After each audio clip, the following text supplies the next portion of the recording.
Okay, hello everyone. Happy New Year. It's still earlier. I hope you enjoyed the celebration. Okay, so this is the first study I'll be covering under this channel, and it's the study of Dement and Kleitman. It is also the first study under the biological approach, considering the recent Cambridge curriculum. Okay, so it's about sleep and dreams. Now let's dive into it quickly. Okay, here I like to warm up my student with this question. Tell us about the dreams you had in the past few days. Okay, here my students get to interact and narrate some of the dreams they've had recently. Here you might find out that some students might not necessarily remember their dreams, and some might only tell you dreams that they found very, very attached to. Maybe it captivated their emotions in one way or the other. Okay, that's because emotion has a way it actually influences our memory, and then over time we tend to keep those information for a very long time. Okay, that's by the way. Moving on. All right, I also give them another activity for them to write down the duration of their dreams. Okay, that is basically a subjective estimate to estimate how long they've been dreaming, and then the time of the night they probably had the dream. Okay, this is a little complex. Okay, but then it's just for them to exercise their brain to see what it's capable of doing. All right, now moving on to the true or false questions. Okay, taking short naps from 20 to 60 minutes can improve alertness, reduce irritability, and improve performance. What do you think? Do you think short naps can actually help you achieve that? Okay, yeah, that's true. All right. Ants do not sleep. Hmm. You might come to this conclusion just by observing that you see a lot of ants during the night, they walk a lot, and then you wonder, really, do they sleep? You might easily conclude they do not, but in actual fact, this is false. So which means that ants actually get to sleep. Okay, moving forward. If you die in your dreams, you will die in real life. Is that true? Well, I think a lot of people have actually gotten engaged in violent activities in the dream. Okay, does that necessarily kill them in real life? No, no. So it is false. All right. The elderly needs less sleep. Okay, do they necessarily need less sleep? Like, basically they need very few hours of sleep. Is that true? Actually false. Okay, they do not just need few hours of sleep, they need to sleep just like every other person, only that their sleep might not really be compared to ours, but they also need to sleep. They need quality sleep as well. Okay, teens need more sleep than adults. All right, this can be so because well, I think a lot of teens actually engage in a lot of activities during the daytime, and at night they need to relax and rest.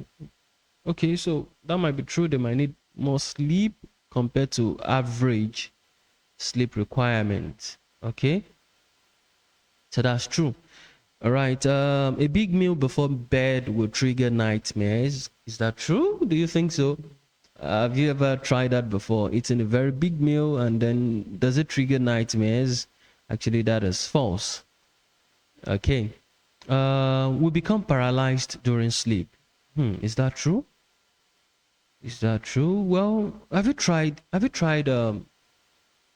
shouting or try to scream?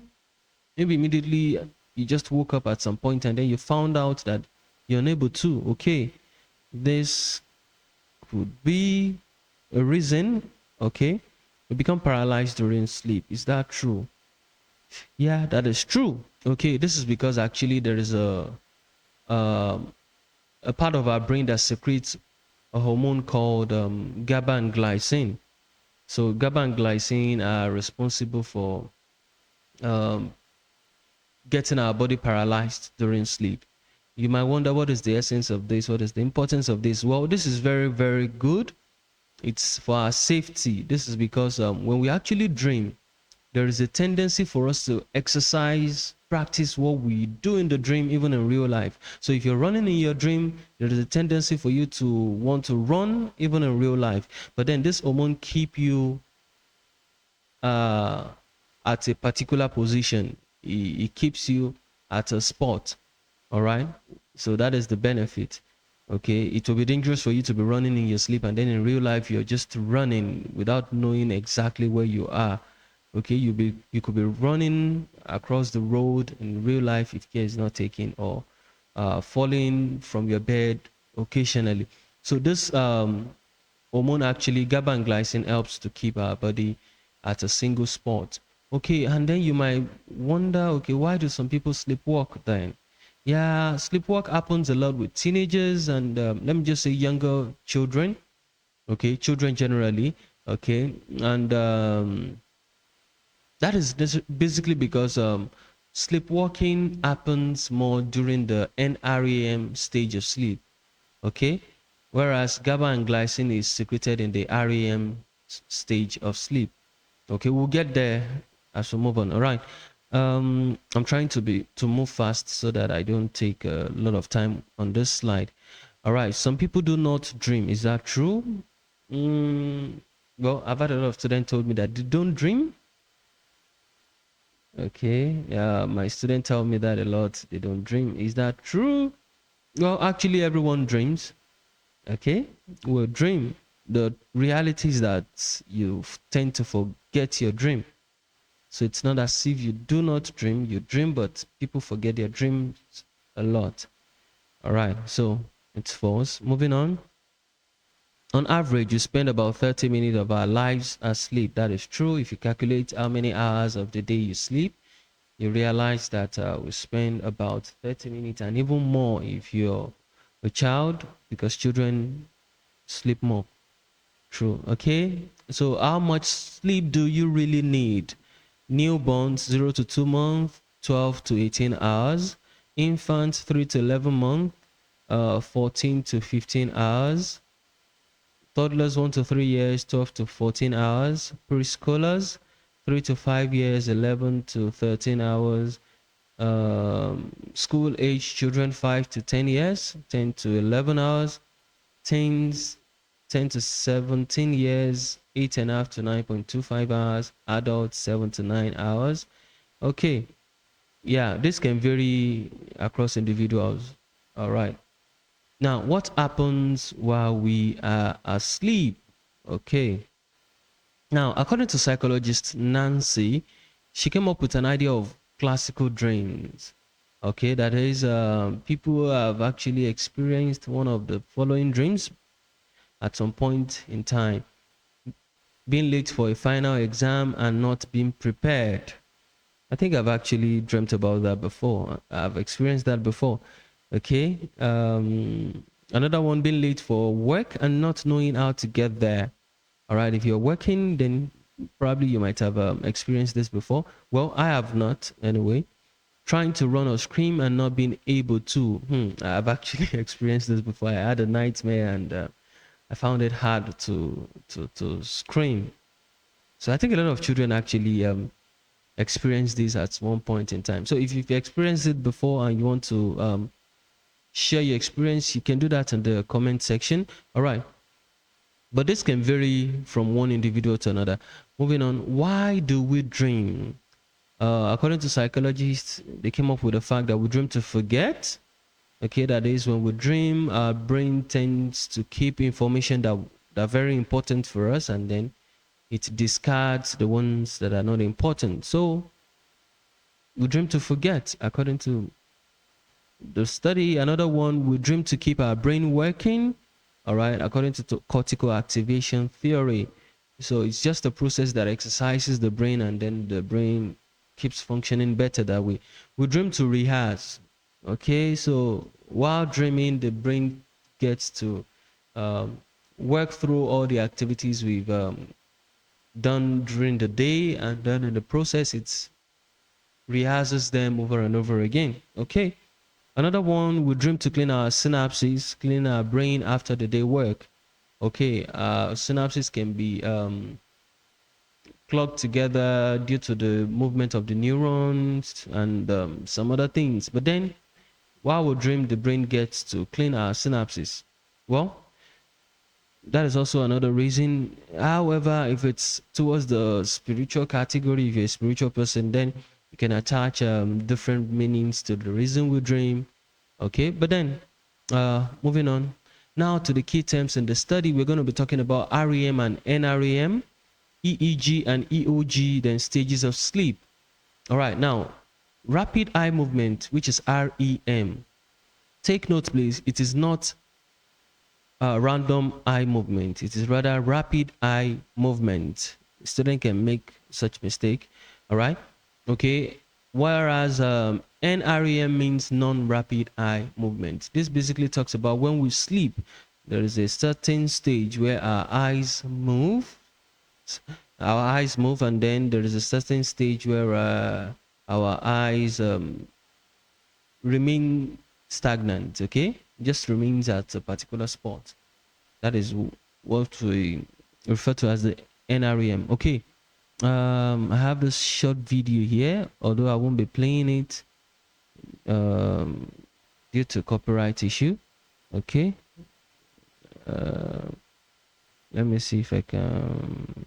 Okay, yeah. So when we sleep, we have different stages of sleep. We have the stage 1, stage 2, stage 3, stage 4. I'll be discussing that here. Okay. All right. So this is also another video of eye movement. Okay. Now look at those people sleeping. All right. And then, okay. Let me see if I can get the video there. Just, aha. Can you see the eye moving? All right. All right. Okay. So the eyes is moving while sleeping. That is REM stage. Okay. Moving forward, then we have the, even animals experience this. Okay. Okay. Now the dog is actually fast asleep. All right. And then the eyes, can you see the little movements there? Yeah. Can you see the eyes moving? Whereas the dog is fast asleep. Okay. Okay. Yeah. That is the REM stage. So even animals experience this. All right. So this stage, I often ask my student, do we actually close our eyes or we cover our eyes when we sleep? The reason behind it, you might find this word similar though, but the let me say the imagination I'm trying to create is that when I use the word we actually cover our eyes, it basically explains that we just use our eyelid to cover the eyes. The eyes underneath are still moving. All right. The only reason they can't see anything is because it has been covered, and then everything you can see is darkness. All right. So which means you can't obviously see anything because it's all darkness. All right. But in the true sense, our eyes are not closed, like just closed, blank out, and then nothing, but rather they are covered. So which means when they are covered, they are still underneath moving, and then they can do anything they want to do. You can do that little experiment, close your eyes and try to move. You see that you notice your eyeballs are actually moving to the left and right, up and down, only that you tend to see nothing. Okay, so at this stage, when we're dreaming, our eyes tend to move during the REM stage. Okay, although we have some people that do not close their eyes when they sleep, and that can be quite scary for others, but I think it's also fine. It's basically that the part of the body responsible for closing the eyelid might not be working the same way with every other person. Okay, so moving forward, we're going to talk about EEG. So EEG is a machine that actually measures the brain wave. Excuse me. So when we talk about measuring the brain wave, it basically tell us the signals that the brain is producing at a particular point in time. So this helps us to determine if someone is awake, okay, by not just looking at the person, but by reading through the activities of the brain. You can compare what is going on in the brain with the already known brain movement when people are awake. So that can help you tell if the person is awake or if the person has actually gone to stage 1 of his sleep, or stage 2 or stage 3 or NREM stage. Okay, now the EOG actually measures the eye movement. So you can see the this thing here placed here.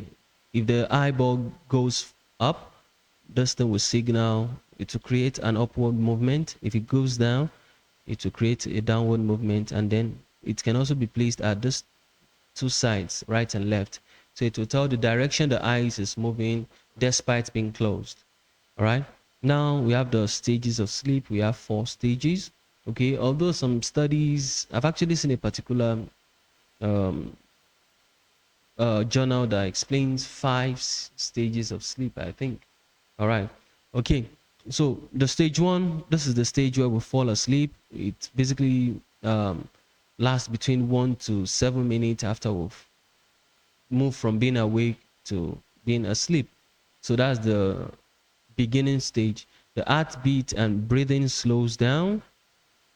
Okay, the heartbeat and breathing slow down, and muscle begins to relax. Okay, and then the stage 2. Now stage 1 is also there is no eye movement at this stage. Stage 2, light sleep, which is around 10 to 25 minutes after we might have gone into sleeping stage. The heartbeat and breathing slows down more. No eye movement at this point, and then the no eye movement basically means non-REM, that is NREM stage. So the body temperature rather drops at this stage.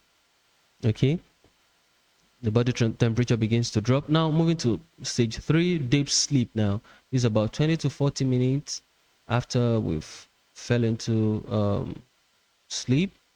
Heartbeat and breathing are at the slowest. No eye movement. This is still NREM stage. Body is fully relaxed. Okay, and then we move to REM sleep stage. This is a few minutes after the first cycle.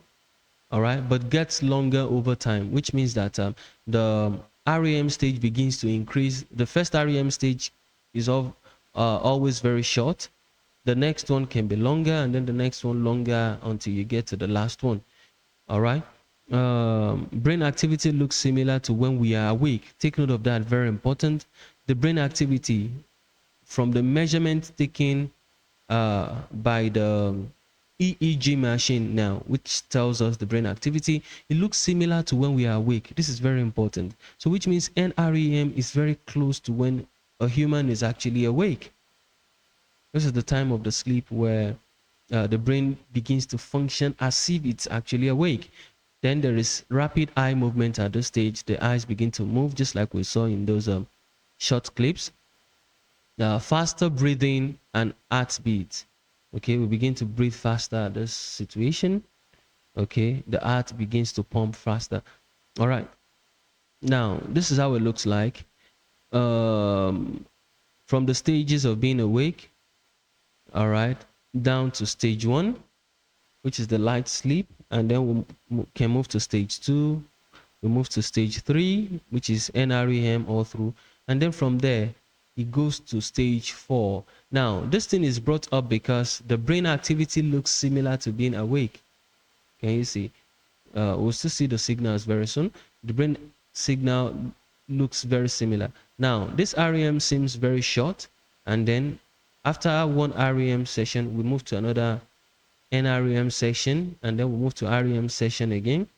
NREM, REM, NREM, REM, NREM, until we actually wake up. All right, take note please. When people start sleeping, they go into NREM first, very important. And then when they're getting close to being awake, they still go back into NREM before they actually wake up. That is very important. Okay, take note of that information. These different stages can be taken note of when you use this EEG machine. It tells you the brain wave, and then you can make a comparison to tell if the person is in stage 1 or stage 2, stage 3 or stage 4. All right. Also take note this stage 2, 3, 4. This are if you're woken up, for example, in stage 1.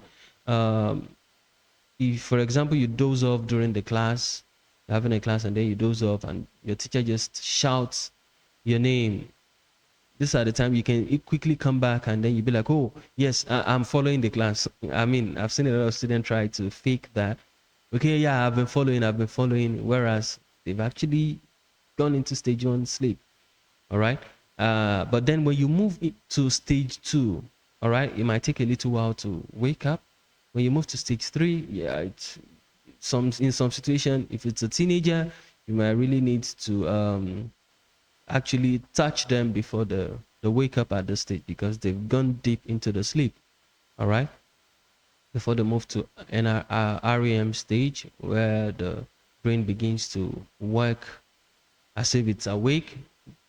And then don't forget, the body is liable to move at this stage, but due to the help of GABA and glycine, which paralyzes the body, then we are protected.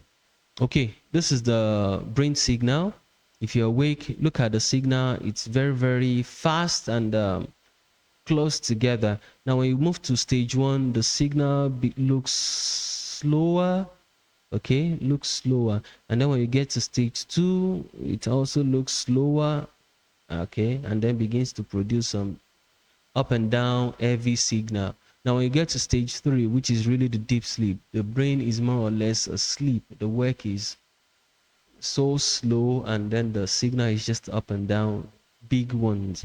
Now when you move to REM, you can see the signal also very fast, moving very short signal and then very fast, closer to the awake signal, which shows that the brain functions very closely related to when we are awake. All right, now what is REM sleep? Basically, REM sleep means what are the characteristics? All right, there is rapid eye movement at that stage. The heart rate increases. I mentioned that earlier. The skeletal muscles relaxes. Okay, paralysis. We mentioned this because this is important. If not, you might find yourself running or even walking into different rooms whereas you're asleep. Excuse me. Okay, now this period of prolonged rapid eye movement, REM, were thought by Dement and Kleitman to have some connection with dreaming. So which means that when we are experiencing REM sleep, according to Dement and Kleitman, they came up with a study that REM sleep is the time when people actually dream. This is important. Don't forget we are studying sleep and dream. All right, this is the time people actually get to dream. Okay, how about NREM? Don't we dream during this period? Well, studies also show that people dream. There's a possibility to dream. However, not like REM sleep. Okay, REM sleep people dream more compared to NREM. NREM is just maybe occasionally. All right. Now, REM sleep, when you're experiencing normal sleep, this is a picture of the brain scan, the brain activity, and then REM sleep, a picture. Now, you can see a lot of red colored here, whereas you have just fewer red colors here. So the red color shows the brain activities, a lot of activity going on in the REM stage, whereas in the normal stage, which is the NREM, you have less brain activity. Okay, why do we dream? Why do we dream? Okay, now according to Fred, dreaming is the royal road to the unconscious. So we dream because we are fulfilling our wishes. So it's just a way of fulfilling our imagination, our thoughts, abstract reasoning, according to Fred. Okay, another point is cognitive. We dream because we're spending time organizing our mental structure to arrange our information into maybe the ones that need to be kept, the ones that needs to be discarded, the ones that are for this particular purpose, short-term need, the ones that are for long-term need. I mean, all those organization that the brain actually does. Okay. Another one, physiological, we dream because the random firing of the neuron creates an image which we add meaning to. All right. So, which means that dreaming is the time where the brain actually cleans the neurons away from um, all those firings that might have happened during the day. Well, that's according to physiological perspective. Okay, now past research, according to Aserinsky and Kleitman, they observed periods of REM during sleep. Okay, so we can have periods of REM. So which means it's not just one REM. We can have up to about let's say 4 or 5 different movements like that, different REMs. You know, it's not just one. So they observe different REMs during a single sleep. High incidence of dream recall in participants awaking during REM. Very important.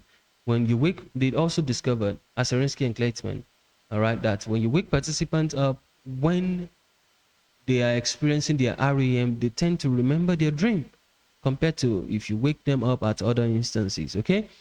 Which is NREM. Now, Dement also discovered that occurrence of REM observed in both normal and schizophrenic participants. Okay, so which means they both experience REM. Dement and Kleitman in 1955, this is the study done before this, REM appeared at regular intervals in relation to a cyclic change in depth. Basically, that talks about the fact that REM can be seen at different intervals. It can be 3 minutes in the first one, it can be 10 minutes in the second. So it doesn't have a fixed period it's lasts. It varies over time while you sleep. Okay, there's this question: do babies dream? What do you think? Do babies dream? Well, if you ask me, I think yes. Although there can be, it's a controversial statement actually, because I believe that babies do not have that concrete experience. You know, when we dream, we basically see things that we've seen before, right?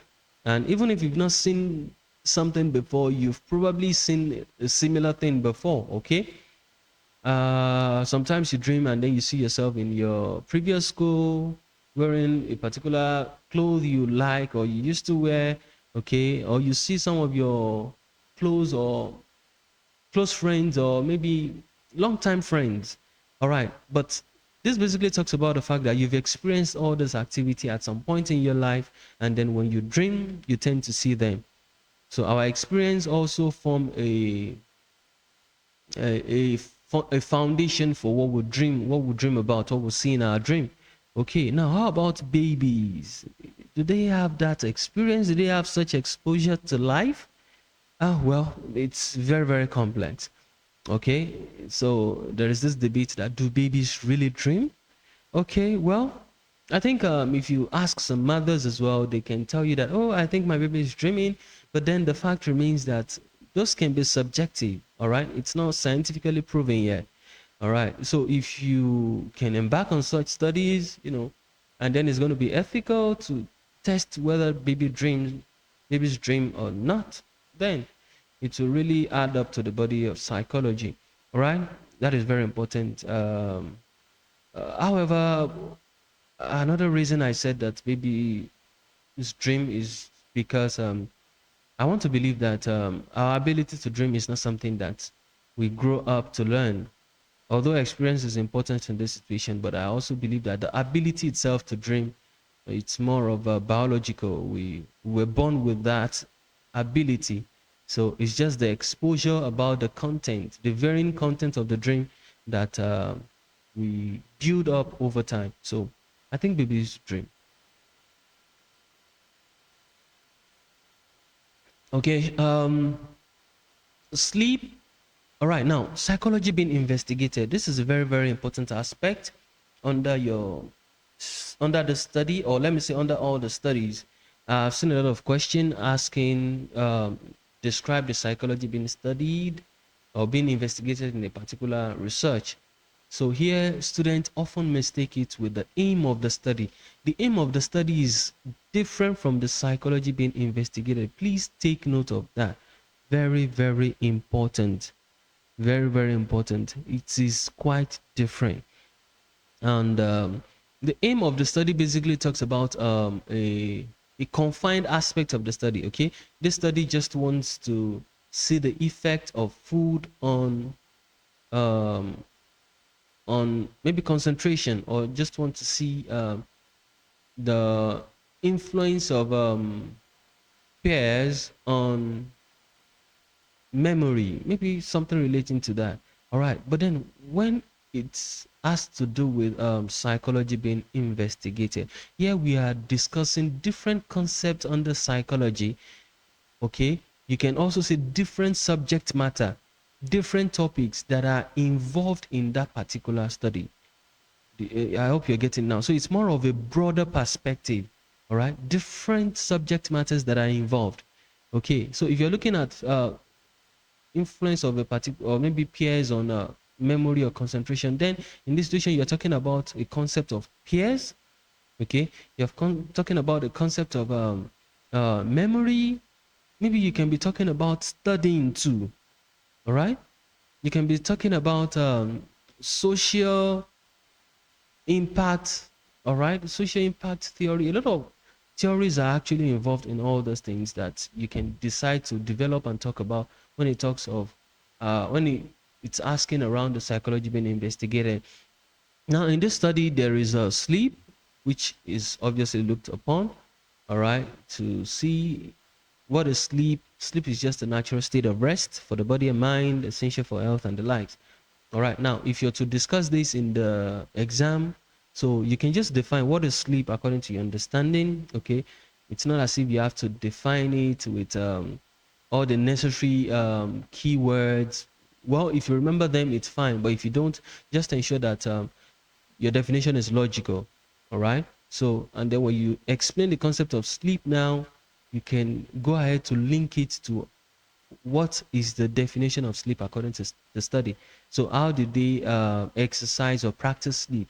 The participant came into the laboratory, they slept for maybe a period of this time, from this time to this time, and then that is also the time where they are expected to experience REM and NREM, anything you can discuss around that. So what is that concept? You discuss it as related to the study. That is the linking aspect. Okay, so most of the questions around psychology being investigated can be 4 marks, 6 marks in some situation. So if you can talk about maybe 3 points and then you try to explain them in a way that you get 2 points for each, 2 marks for each, then you'll be good. Excuse me. Okay, another one is the circadian rhythm. This basically talks about the routine activities that happen after every 24 hours. We sleep every 24 hours. You know what you do every 24 hours. You can just that's your circadian rhythm. Okay, and these are things that happen. For example, if you notice that you're sleeping, you wake up early in the morning at some point. Well, not all students experience this. I've tried to ask my student. Okay, but for me as an example, if I wake up at a particular time when I'm going to my place of work. Now, when there is holiday, I tend to wake up around that time as well because my body is actually used to it. Okay, it happens every 24 hours. My body begins to tell itself that this is the time you often wake up. So go ahead and wake up. All right, now ultradian rhythm on the other hand are things that happen in less than 24 hours. So if this thing happens in a day, it can still happen again that very day. So which is less than 24 hours. Electroencephalograph, which is the EEG machine. All right, we mentioned that earlier. REM, we mentioned that. NREM, we mentioned that. And then another concept is dream, a series of mental images or sensation occurring during sleep, often during REM. Okay, influenced by emotions or experience. All right, so take note of that, often during REM. All right, Dement and Kleitman, this is the aim. We're still going to discuss the aim in the next slide. Now, Take note of this. Whether dream recall differ between eye movement, which is the REM stage, and then NREM stage. So dream recall is what they're looking at. Does it differ in the REM and NREM stage? So it's more of the fight between REM, okay, and NREM. If I wake you up here, will you remember more or less? If I wake you up here, will you remember your dream more or less? So it's a comparison between these two stages. Now, don't forget that we said earlier that people dream during REM, right? Now, if you're dreaming during this REM stage and then I wake you up during this stage as well, will you remember? Or if you're dreaming during this stage and then I allow you fall to this stage before waking you, will you remember? So who will remember more? I wake you up at this stage or I wake you up at this stage. So that's the first aim. The second one is if there is a positive correlation between subjective estimate of dream duration and the length of the REM. So this basically means that if there will be a positive correlation, that these people will be able to correctly estimate how long they've been dreaming. Now, the idea there is that Dement and Kleitman tried to wake participants after 5 minutes into REM. So you start sleeping, you get to your REM. I take note of that as decoded by the EEG machine now.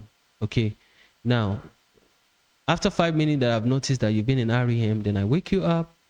I ask you, how long do you think you've been dreaming? Then I give you two options, 5 or 15. So if you say 5, you know, I woke you up after 5 minutes, and then you see you think you've been dreaming for 5 minutes, then that means you're estimating it correctly. Or if you choose 15 minutes, that means you estimated wrongly. All right, so that's the idea. So if I wake you up after 5 minutes, I give you two options. I can also wake you up after 15 minutes into REM, and then I give you two options as well, 5 or 15 minutes. How long do you think you've been dreaming? So if you say 15 there, you're correct. If you say 5, then you'll be wrong. Okay, so that's basically the second aim, to see if participants can correctly estimate the length, the duration of their dream compared to the length they've spent while dreaming. The third one is if eye movement pattern are related to dream content. Now, eye movement pattern, the way the eyes are moving, all right, while we are asleep, that can be decoded using the EOG, electroencephalograph, all right? If our eyes are moving up and down, left and right, and then you are asked to narrate the dream content, then the researcher will try to correlate. Is it going towards the same direction? Is there a correlation between what you dreamt about and then the pattern of your eyes as recorded? Now, hypothesis 1, hypothesis 2, and 3, it's also according to the aims. All right, but please don't forget that hypotheses are merely predictions. Okay, aims is I want to do this. Hypotheses, on the other hand, are more like this will happen, this will not happen, there will be this, there won't be this. All right. Now, what is this research method used? Okay. The first time they used the laboratory experiment. Basically, the experiment was done in a laboratory, so they used a laboratory experiment. The IV for the first time is REM versus NREM, and they're trying to check the dream recall. Please take note: coherent and fairly detailed dream description. Now, if the participants are unable to narrate their dream, then it will be assumed that you forgot your dream. If you're being asked, okay, did you dream or not? And then you said yes. Okay, so narrate the content of your dream. If you're unable to do that, then it will be assumed that you forgot the dream. All right. Only those that were able to give a detailed description of their dreams actually are marked as remembering their dream. So now, you might want to ask the question, what if participants lied that they dreamt, and then whereas they didn't really dream? Okay, well, I believe that that is one of the weaknesses of the study. All right, there could be social desirability. All right, social desirability, because participants can lie just to meet up with the expectation that, okay, they're measuring or studying their dream. So let me just create something. Okay, moving on. Also, the experimental design. they used within subject design. That basically means repeated measures design. Now, repeated measures design is the opposite of independent measures design. All right, independent measures design means a set of participants go to one level of the IV, another set go to the other level of the IV. But if it is repeated measure, it means a group of participants go to the first level of the IV, after that they go to the second level of the IV. So which means they experience both levels of the IV. In this situation, the participants were woken up both during REM and NREM stage. So how they were woken up now is determined by the experimenter. Moving on. For the second aim, it's more of a correlational design. So there's no need for IV and DV. What we have there is variables, just two variables that will be correlated. And then the dream duration, we mentioned that earlier. All right. How long? 5 or 15 minutes. Now, the third aim is the eye movement by EOG and then the dream content to correlate if they actually match. Now, the general eye methodology, they use the laboratory experiment. Okay, the participants were woken up in REM or NREM sleep stage at a particular point in time. So you could be woken up in the first stage at REM, the next one could be NREM. Okay, so different intervals like that. You give self-report of dreams, okay, and then they had to give how long they think they've been dreaming. Now, participant, they used 7 male and 2 females, a total of 9 participants. That is very low, okay, but 5 people were studied intensely. That is because 4 people actually dropped out, okay. 2 people dropped after the first night, 2 people dropped after the second night, remaining 5 out of 9. All right, so 5 were studied intensely. Now, participants instructed to avoid alcohol and caffeine. This is very important. This is a way of standardization. When you have a laboratory experiment, you get to control other variables that can affect your study. So that is very good. If you're able to tell your participants not to do certain things, so that what is affecting your study now will be your IV, what you've manipulated, rather than other things such as alcohol, which could affect their sleep, or caffeine, which could make them sleep less. All right, so all those things are very good and very important. Right, participants reported to lab just before regular bedtime. This is good. Okay, so if you're coming to the lab before the bedtime, that means that they're trying to simulate what is obtainable in the natural environment as much as possible, and I think that is very good. Okay, how they collected the data. The hypothesis 1, it is a quantitative data, okay, to measure, okay, do you remember your dream or not? All right, so, and then the hypothesis 2 is also a quantitative data, all right, to subjectively estimate either chosen 5 minutes or 15 minutes. All right, please take note about this. Take note of on this that initially they tried to tell the participant just to estimate randomly, where they didn't have to choose between 5 and 15 minutes. All right, and then the participants, the figures they were given, and the duration of the dream was just impossible to correlate them together. All right, the timing do not match.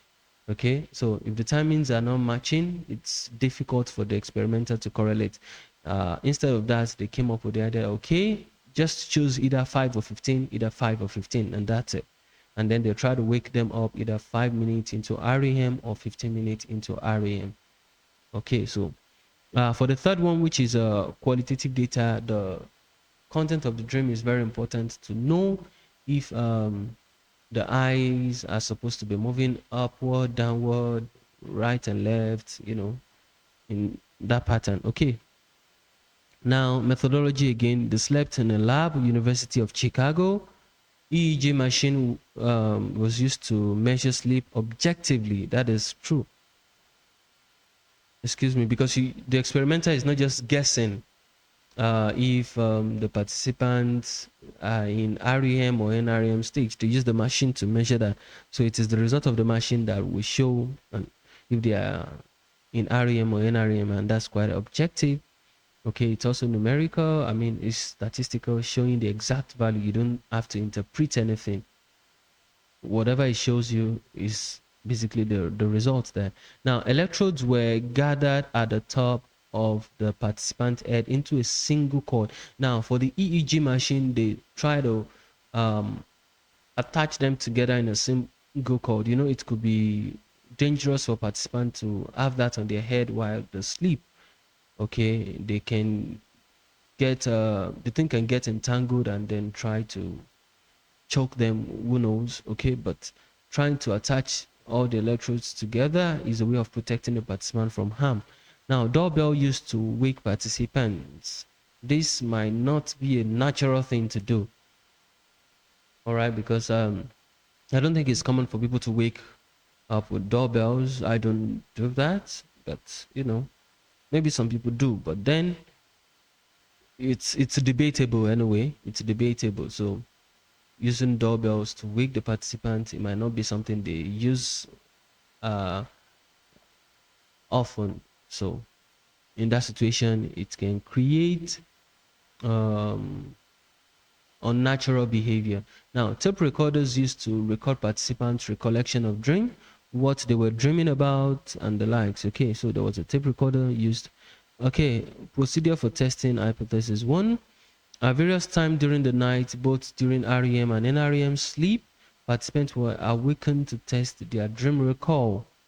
All right, so either REM or NREM stage, they can wake participants up using the doorbell. Okay, tell us, what have you been dreaming about? Okay, the participants were woken up by a loud doorbell ringing close to their bed. Okay, they were instructed to first state whether or not they had been dreaming. Okay, have you been dreaming? That's the instruction you're given to state. All right, if you've been dreaming or not. The first one. After that, then you narrate the content of your dream. So after that, now you tell how long you've been dreaming. Is it 5 minutes or 15 minutes? Okay. Hypothesis 2. All right, so saying if it's 5 minutes or 15 minutes, that answers the procedure for hypothesis 2. Okay, now here experimenters usually listen outside. They listen to the participant from outside the room, but sometimes they further question the participant by moving into the room. Okay, sometimes, occasionally. Okay, but generally they listen to them from outside the room. Okay. Procedure for hypothesis 3. The participants were woken up 1 minute after one of this pattern. So before they wake the participant up, the experimenter would have noticed one of this following eye movement from the EEG.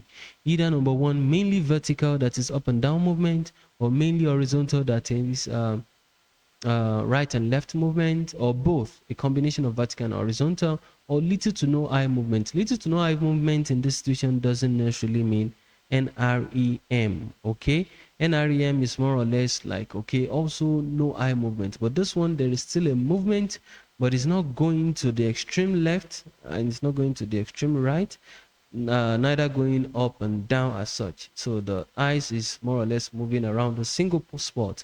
There's still movement, but just more or less around a single spot. So this can be the situation if you're looking at a distant object or a static object. All right, your eyes tends to remain stagnant. Okay, the participants were to tell what they were dreaming about. When they narrate their dream in the tape recorder, then the participant can now use the result of the EEG to correlate with the dream content. Dement and Kleitman analyzed data. Okay, yeah. So totals, there were 351 awakenings over 61 nights. All right, 21% first 2 hours, 29 3 to 4 hours. So different awakenings at different time of the night. Now to the results. Okay, let's look at this now. I took the screenshots from another YouTube video online. It's very, very informative. Okay, so why use initials here? When you look at this box, these are the names of the participants, but then they were written in initials. These are not the real names. Okay, you can identify anyone with this. Well, it is just to protect the information given to them. And do you remember that ethical guideline? Can you think about it a little? Oh, some people will say right to privacy. If you have chosen that, it is not correct. Okay, then what is the answer? It's actually confidentiality. All right, confidentiality is the ability of the experimenter to keep the information given to him or her by the participant. Okay. This is quite different from privacy. Privacy is the right of the participant to keep certain information that they found personal. Okay, if I think this information is personal, I do not want to tell my experimenter, I can say, oh, please, I would like to keep this to myself. Okay, so I have the right and the experimenter will respect it. Okay, however, if I told the experimenter something and then I just want to respect the experimenter and then respect the study by telling him certain things. Okay, whereas I do not want the world to know about what I have told the experimenter. So I also have the right of confidentiality. That is, the experimenter should protect my information. So do we get the difference there? I believe so. All right. So the right to privacy is more of it's more of a right exercised by the participant to keep information to himself, whereas the confidentiality is the safety you have that after telling your experimenter, so the experimenter now is the one to really ensure and execute that confidentiality by not revealing your information to the public. Okay, so I think that is good. All right. So who had the longest average sleep time? Longest average sleep time. The longest sleep time. Where is it? Okay, that is DN. DN. Okay, he slept for about 7.50. Okay, he slept a lot. All right. Who slept the most night? The most night now is 17 here. That is KC. KC slept the most night. That is 17 different nights. All right. Okay, who was awakened the most time? That is 77 here. That is WD. Despite spending 11 nights, he was woken up 77. A lot of times. Wow. That is quite heavy, you know. 11 nights and then 77 awakening. So that means that 7 awakening per night. And that is quite a lot. Okay. So moving on from there. REM never occurred at the start of the sleep cycle. REM never occurred at the start of the sleep cycle. That is important. Please take note of that. When you're starting your sleep, you fall into NREM. I mentioned that earlier. Okay, all the participants showed periods of REM characterized by low voltage and relatively fast pattern EEG. So when they are experiencing their REM, there is this fast movement in the brain activity. All right, the average occurrence of REM sleep was once every 92 minutes. So from every 92 minutes, we tend to experience REM sleep.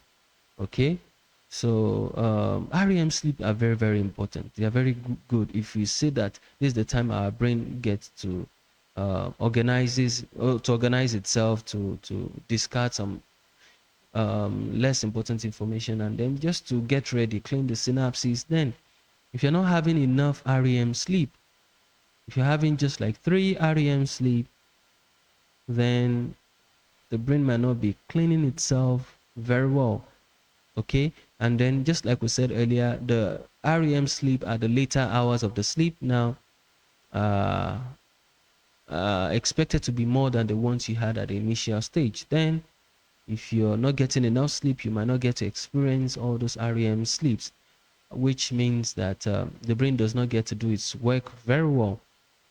Okay, REM lasted for about 3 to 15 minutes. So for each REM sleep, it can last between 3 minutes to 15 minutes. Okay, and then the average being 20 minutes. All right, eye movement at burst. Okay, movement in the eyes can be between 2 to 100 movements. Now, if participants were awoken during REM in the final hours of sleep, participants often went back to REM sleep. Take note of this, which means that if someone is sleeping and then at the early stage of the sleep now, if you wake the person up during REM stage, the person will probably go back to NREM and not resume from REM. But if you wake the person up during the NREM stage, during the REM stage at the later hours, excuse me, please, at the later hours of the sleep now, the person goes back to bed, sleep, and then resume the REM stage. Okay, he doesn't go back to NREM, he resumes the REM stage. If you don't understand, you can just take this video back and play it over and over again. Okay, so this might explain the reason some of you are dreaming at some point, and then when you're being woken up maybe by your mom and then you go back to bed, you tend to continue your dream. Okay, so this might be the possible explanation for that. Now, this is assumed that participants often went back to REM sleep, like the brain activity did not finish. Okay, so moving on from there. Oh, this thing is not showing very well, but I can read it now. If you can see it very well, good, please. I will adjust it later. Now, dreaming was deemed to have occurred if subject, okay, I mentioned that earlier, if only you can give a vivid or detailed description of your dreams. Now, more dreams were reported in REM than NREM sleep. Okay, so there's also a possibility to have dream during the NREM, but more obviously in REM. When participants were awoken closer to REM sleep, they displayed better recall of dreams. Take note, that is the answer to aim 1. When participants are woken up during the REM, they remembered their dreams more compared to when they are woken up during the NREM. When participants were awoken in deep NREM, they were bewildered, more or less like shocked, okay, and said they were dreaming, but couldn't describe the content. Okay, that is very important. They claimed they were dreaming, yes, but then what were you dreaming about? They couldn't see anything. Now, I try to process this in my mind, and what I could come up with is that, when you wake some people up, probably during this NREM stage now, some people, they just lose consciousness. You wake them up, and then you might wake someone probably when you call out the name, and then the person just wake up and keeps shouting, yes, yes, yes, yes, I'm here. But then you wonder, why do you have to repeat yes, yes several times? Or the person just wakes up and then like, okay, okay. And, the person is just trying to get himself back to his consciousness. All right. So at this stage, maybe the part of the brain that is responsible for logical reasoning is trying to activate itself and then try to get back into action. Now, this might be the reason why participants also feel bewildered, and then they claim, yes, yes, I've been dreaming. Yeah, that's true, I've been dreaming. Okay, but then what have you been dreaming about? They couldn't describe the content. Okay, so they basically forgot the dream. Now, dream recall increased throughout the night. Take note of that too. Now, okay, this is the first table. We're going to look at it here now. It's still the same table. All right. Instances of dream recall. This is rapid eye movement versus non-rapid eye movement. You're looking at the first aim now. Comparing between this and this, who will remember their dream more? Okay. Now, for dream recall during this REM stage, there is a total of 152 dreams recall. And then there is a total of 39 dreams that were forgotten. How do you know if the participants were dreaming? Well, if they were in REM stage, it's assumed that they were dreaming. Now, they were only able to come up with a total of 39 situations that after waking participant during REM stage, they couldn't remember the dream, but they remembered 152 times. That's quite a lot. Now, during the NREM stage, when the wake participant up, they could only remember their dreams 11 times. And then they forgot their dreams 149 different occasions. So that shows that participants remember dreams more in the REM compared to the NREM. And then participant forgets dreams more in the NREM compared to the REM.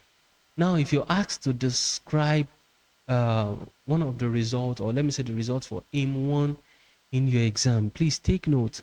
Most of these questions often come with 2 marks. All right, if it is 2 mark, please, I do not want you to just say participants remember their dreams more in REM stage. That might award you just 1 mark under Cambridge mark scheme. So please, what I advise my student to do is to just make a comparison. If it is 2 mark, then obviously 1 mark is for stating a point for 1 category. The second mark will go for the second category. So if you're making a comparison, try to ensure that you include REM and then NREM. Now, participant, if I want to describe the findings now, I can say participants remembered their dreams more in the REM stage, okay, or they remembered more in the REM stage, they remembered their dreams more in the REM stage, and remembered less in the NREM stage. So that shows the comparison. I've stated the results for the REM, and then I've stated results for the NREM, which is remembering less for the NREM stage. So that will mostly get you your 2 marks. But if there are instances where you're told to use data from the findings, then you have to mention the numbers. Okay, this is where some of my students might have difficulties remembering the exact number. Oh, how many dreams did they remember? Is it 152? Is it 150? Well, for that situation, even if you don't get a full 2 marks there, all right, because if they ask you to state a data from the result, then you have to mention the numbers, and then 1 mark will go for the numbers for the data, and then another mark will go for the understanding of the study. So if you just mention that, okay, they remember more, and then in REM remember less in NREM, that might just be 1 mark now, and then the data, which is the number now, will be the second mark. So even if at least you can get a full mark there, at least ensure you do not get 0, you get half of the marks. All right, because it's easier to remember that they remember more dreams in REM and NREM compared to remembering the exact number. But if you're aspiring for a better grade, I would really advise that you try to keep all those data as much as possible. Very important. You can write them down somewhere and then you keep them. Okay, moving on. Please take note of this. There is a deception. There is a concept of deception here. WD, one of the participants, was told he would be awakened only when the recording indicated that he was dreaming. Okay? That is, he will be awoken alone during the REM stage. Okay? Okay? Whereas in reality, they woke him up during REM and NREM stage. So it was deceived. Okay? It was deceived. All right, now, what is the significance of this? Why do you have to deceive him by telling him, okay, we'll be woken up during the REM sleep alone, and then you ended up waking him during the REM and NREM just like every other participant? So why will you do that? Well, it is very, very important because that serves as a control to control if the data gotten from the study is actually valid or not. All right, or if participants are just lying, it can help to validate the result of this findings. Now, the explanation for that can be that let's say, for example, okay, if I there's a study on by Lani et al. On asparagus. Let me just draw strength from that. Okay, now I can use that to create an example here.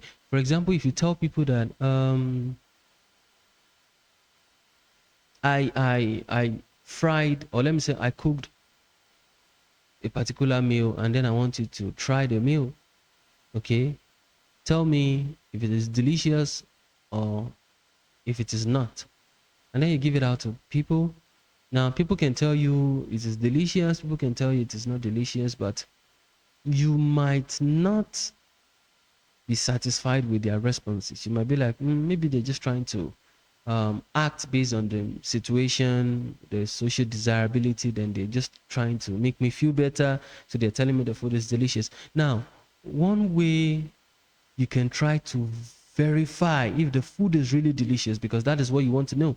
If the food is really delicious, want to know the accuracy, you can now call another person and then tell the person that, you see this food I made for you, you never liked it because it is never delicious. All right? This food I gave you, you never liked it. It is never delicious. All right?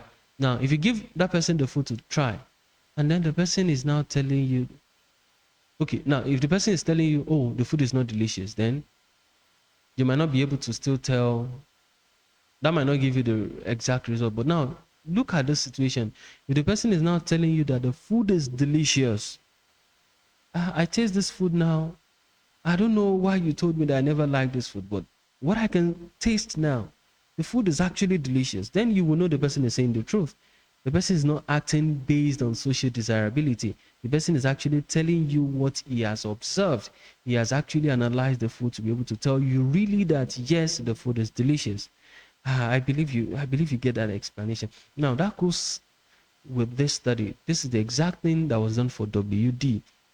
Now, WD was told that he will be woken up during REM. So there is an expectation that WD should remember all his dreams. Okay, when woken up in REM, he should say, yes, I remember, yes, I remember. When woken up in NREM, he should also say, yes, I remember all through. Okay, now let's look at the situation. What is the result of WD? During the REM stage, he was saying yes more, he remembers more during the REM. And then when he gets to NREM, he was saying no, I forgot. But then they told you that you'll be woken up at the REM stage. So you have the belief that you were woken up in REM stage. And then in reality, the experimental know at a particular stage that it's NREM now, that they've woken him up. And then he's saying that he forgot. He said he forgot more during the NREM stage, that he was woken up, and then he remembered more. So which means that his forgetfulness here is actually based on the fact that he really forgot. I don't know if you got that idea. Or if you don't understand, maybe you can put in the comment section or message me. I will respond to you in details. Okay, but this basically, let me just take it one more time. WD believed that he was woken up at an REM stage all through. So naturally, if he wants to act based on the impulse, okay, he should just keep saying that he remembers all his dreams. But the experimental woke him up at different instances which is REM and NREM, and then they discovered that he was saying he remembers more in REM and he forgot more in NREM. So that shows that the result of WD is a true result. It's accurate. I mean, it's an accurate result. Now, how this can be a control to validate our total result is to see if this correlates with the total result. Now, correlation here is we have more dream recall here and then less forgetfulness. Is it the same thing here? More dream recall, less forgetfulness, less forgetfulness. Now let's look at this. Less dream recall, more in the forgetfulness and more in the forgetfulness. That shows that it actually correlates. So if we compare this to this, that shows that every other participant were also being sincere with their dreams. Okay, with their dreams recall. Okay, let's move on. Now, results revealed that all but one of the participants were able to choose the correct dream duration fairly. All but one participant. Only one participant was not able to subjectively estimate his dream recall very well. Okay, and there's a reason for that. The reason is because it will be discussed in the next slide. Okay, correlation were found to be significant, ranging from 0.4 to 0.71. So if the correlation is moving more towards 1, from 0 all the way to 1, okay, all the 0.4, 5, 6, 7, 8, 9, like that, all the way to 1 are showing positive correlation. If it's 0, then there is no correlation. If it is negative, then it's tending towards negative correlation. Now, findings show that the dream uh, relatively that we dream relatively in real time. So people actually dream. Now this is the result for aim 2. Okay, if you wake participants after 5 minutes, okay, and then you present them with two options, 5 or 15, how long do you think you've been dreaming? If they say 5, then they're right. If they say 15, then they're wrong. Excuse me. Now, so in this situation, you see a lot of participants actually had more score correctly, and then they had less score wrongly.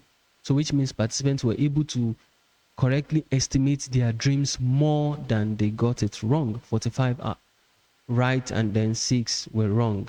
So in this situation, you wake them up after 15 minutes. If they say they've been dreaming for 15 minutes, then it will be right. If they say they've been dreaming for 5 minutes now, they will be wrong. So only DN had equal marks here. Every other participants were able to mention that it's 15, it's 15, it's 15, it's 15 more, and then they chose less of 5. So in total, they got the 15 minutes correctly more than they got it wrong. Okay, so moving forward is the same table. Yeah. Now, hypothesis 3. Findings suggest that the eye movement of subjects are related to the dream content. Okay, the eye movements of subjects are related to the dream content, and this tells us that, okay, the pattern of the eyes are actually related to the way it moves. The eyes are moving. I mean, the content, the dream content actually moves. Okay, let me take it that again. I think I'm losing my thought. Okay, the dream content, okay, is actually related to the movement of the eyes. If you're dreaming, okay, let's take for example here the vertical movement. If you're looking up and down a cliff, or you're climbing a ladder, all right, it's expected that you'll be looking up and down where you're going, okay, and then from where you're coming, okay, up and down. So if the eyes, as recorded by the EOG, is also going up and down, then there is a correlation. Horizontal. These are examples of the dreams the participants had. Please, I've seen questions that asked, okay, explain one of the dreams that the participants had that showed vertical eye movement. So please keep at least one of this in mind. Now, for the horizontal, a participant was watching two people throwing tomatoes at each other.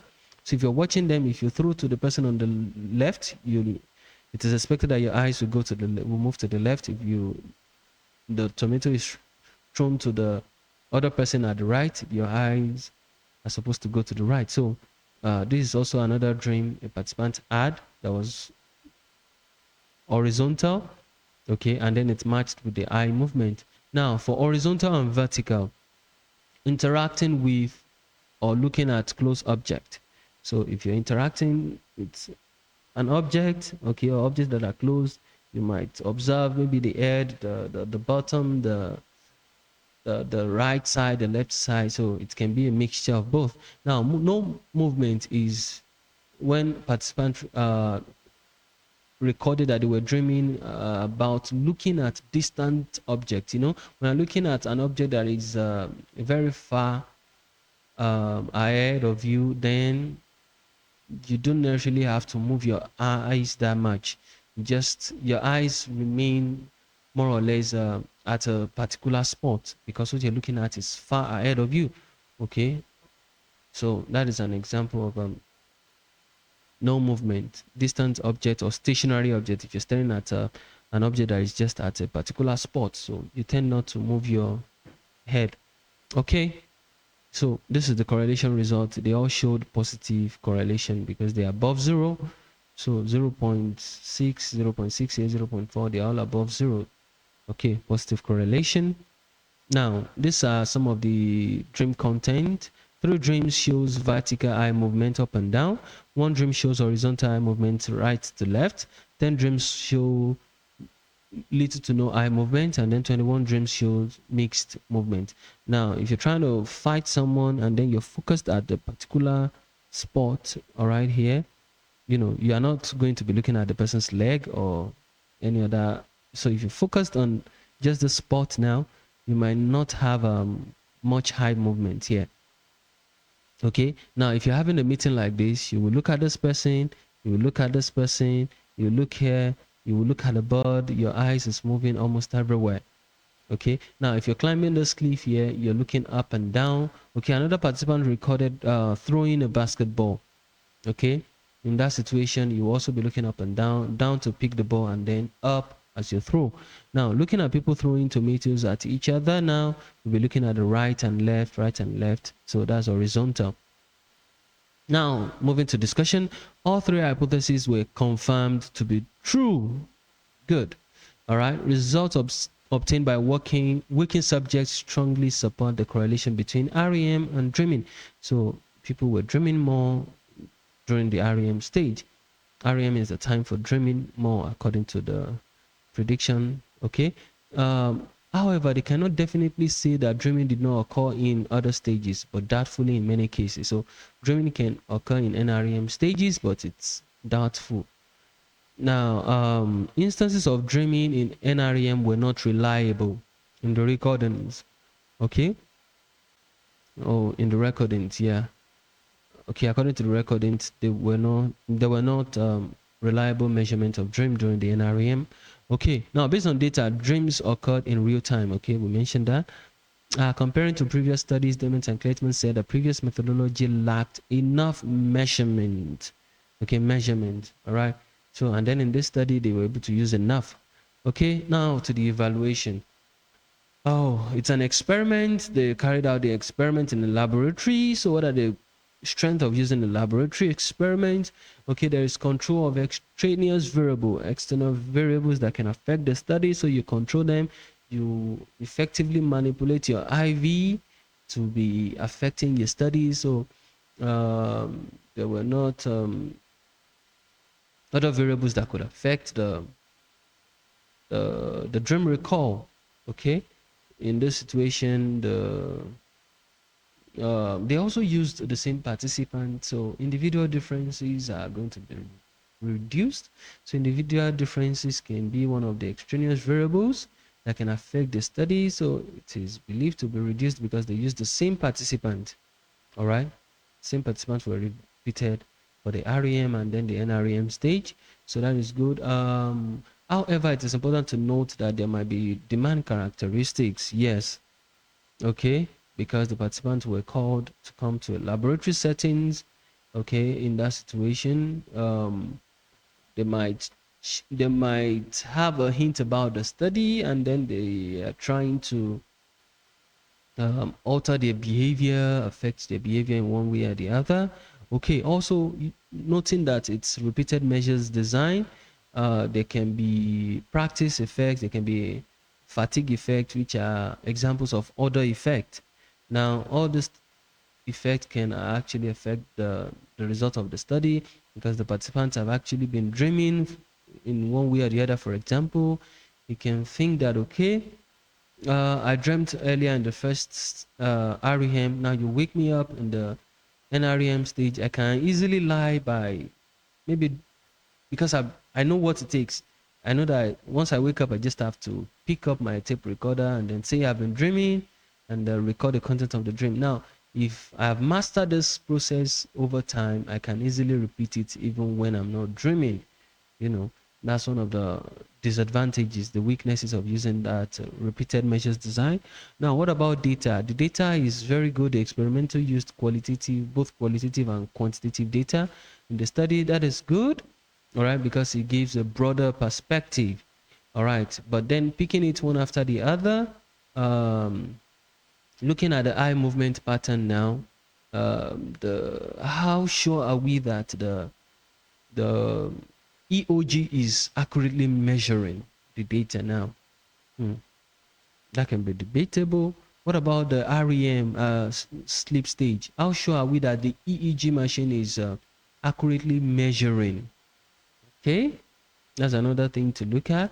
Okay, participant picking between 5 minutes and 15 minutes. What if they feel that they've been dreaming for a very long time? What if they started the dream from NREM, okay, and then you woke them up 5 minutes into the REM, and they're telling you, oh, I think I've been dreaming from 15 minutes for about 15 minutes.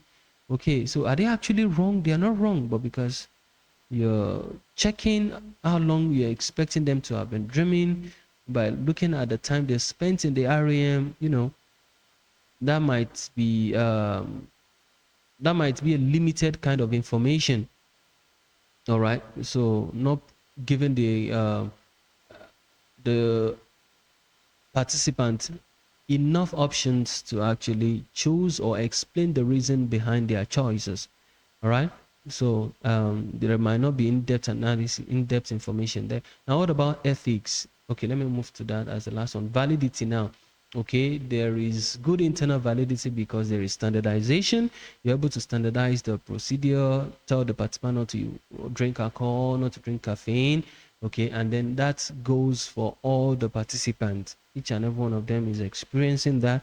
So if that is the case, then there is standardization. Everybody is experiencing the same thing, and then you're able to manipulate your IV very well for the REM and NREM. Then it is believed that what you're measuring is accurate, is measuring what it's supposed to measure.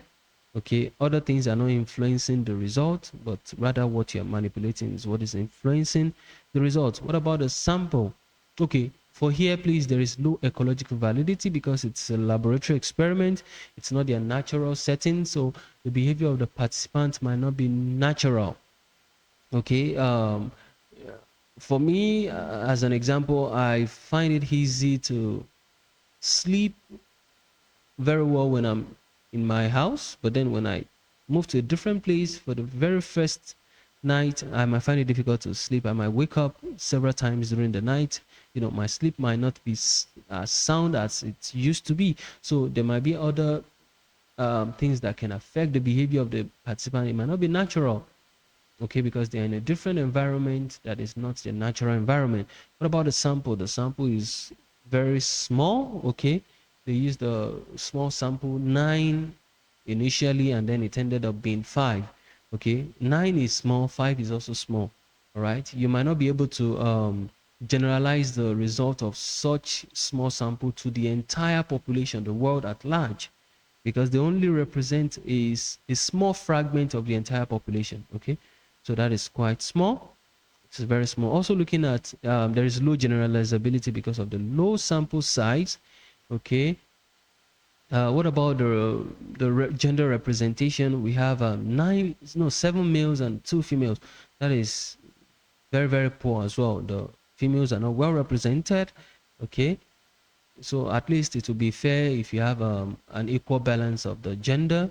Okay, you have maybe 7 male and 7 female. Yeah, that would be fair.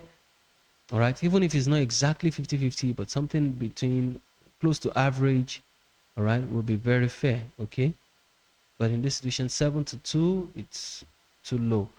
All right, now moving to the ethics now. Okay, I mentioned earlier that they try to attach all the cords above their head. The EEG machine, all the cords, they attach it to a single cord. Now, that is quite good because they try to protect the participant from harm in that situation by ensuring that there is no entanglement while they sleep, while they're trying to move their head. Okay. However, the fact that they try to wake participants up several times during the night, that is very stressful, and that is failure to protect the participant from the stress, which is the psychological, which is the harm there. Okay, there is psychological harm, which is stress. So it's stressful for them. You're not protecting them from harm. Okay. What other ethical guideline? Yeah, WD was deceived. Okay, that is not good because he has the right to be fully informed about the entire process in the study, then it will give his valid consent. So any consent that is given based on deception is not a valid consent. All right, so in this situation, it was deceived. So it is against the ethics. All right. Okay, what else was done about ethics that was good? Any other thing? I think that is fair enough. That is good. Okay, moving on. All right. Yeah, no background provided for participants, so it can be ethnocentric here. All right. So the participant might be from a particular group, societal class, or maybe a particular culture, so they might tend to exhibit similar behavior whereas we have a lot of people from different culture that exhibit different sleep pattern, different um, REM pattern. So this might not be generalizable. Now, method of waking participant might influence the ability to for dream recall. Okay, the way they woke them up, and then they know that the next thing is to record their dreams. That might have affected them subjectively in a way that there is social desirability. Now, correlation does not mean causation. Okay, that is also another thing. But however, correlation is also good because it helps us to carry out studies that might be difficult to carry out using an experiment, or that might be unethical if you use an experiment. So correlation is a good way to move around such studies. Okay. Now, ethical and ecological consideration. Okay, no mention of informed consent actually in the study. All right, no significant harm or stress to participant that was recorded. Okay, however, the fact that they were stressed at night, you know, is very stressful. They were woken up at different times. Now, for the ecological validity, the fact that it's a laboratory experiment, it reduces the ecological validity. That is, it's an artificial environment. So sleeping with wires on their head is not something natural. Sleeping being watched, sleeping in strange rooms, these are things that are not natural, and then it can affect the behavior of the participant. It lowers the ecological validity. So the usefulness now, um, this study sparked new waves into sleep research. Okay, subsequent studies have not supported Dement and Kleitman's findings that there is a relationship between eye movement and what the person is dreaming about. So I'm not saying that the study is not real. Don't get me wrong. What the idea there basically is that subsequent studies are yet to support his findings. All right. So for replicability, and then eventually becomes reliability. Now, studies have claimed that NREM sleep can show similar EEG results. So if NREM sleep is also showing similar brainwave activity to that of the REM sleep, then it might be difficult for us to tell if participant is actually experiencing REM or NREM. So that is a situation to be looked into. All right, so this is my reference. I appreciate the work done by Mr. Gregory online. I got some information from the website. Okay, also another YouTube video done by Mr. Ross. Okay, I got some information from him from some screenshots. Okay, so that's why they both made it to my reference list. Okay, and so that is it. That is the end of the video. My name is Paul Adebiyi. Okay, that is my email address, my contact. So please do me the favor to like the video. Okay, at least to appreciate the efforts. Please like the video and subscribe to the YouTube channel. I'm trying to develop the channel. Please so help me subscribe. I will really be grateful for that. Okay, also I'll be posting other videos under the biological approach and all other approaches before I move to the A level. Okay, so thank you very much and goodbye.